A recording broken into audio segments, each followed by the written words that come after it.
Today, I want to share with you another entree recipe that you can make lower in fat, or you have the option to add in a splash of cream or some crushed pistachios on top for some added flavor and help you achieve your grams of fat. So here we have some Norwegian cod. Norwegian cod is a great example of a lean protein source that's very, very low in fat. So if you find by the end of the day you're really high in your fat intake, feel free to choose a protein such as this. So this one we're going to be poaching it with some tomato sauce. To poach our fish in a pan, we're going to heat it at medium heat, and we're going to add in the tomato sauce right into the pan. Don't add any oil, it's not necessary. And then we're going to add in salt and pepper to season. And then carefully place your fish into the pan with the sauce. You're gonna cover it and let it simmer for about 10 minutes until the fish flakes. Okay, so it's been about 10 minutes now, so let's kind of show you how the fish looks.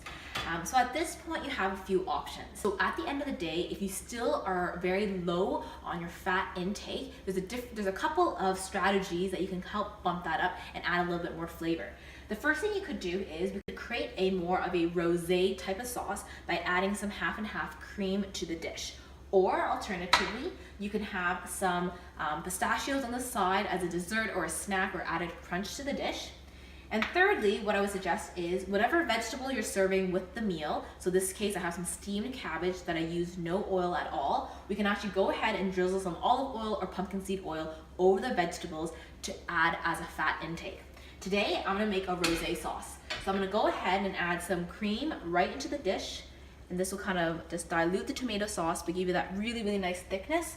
And if you still have carbs for the day, you can serve this over a bed of pasta or even rice to kind of soak up all that beautiful sauce to eat along with the fish. Now in the scenario where you still have a lot of carbs to play with, we can take a plate, and with the fish dish, we can add on some rice. So we added about 100 grams of rice. I can serve the fish on the side, which is about 5.5 or 5.6 ounce, and we can pour the sauce all over. And then in terms of vegetables, what we could add is some steamed cabbage, or we can go ahead and add some beautiful florets of just simply steamed broccoli on the side. And here's a lower carb option.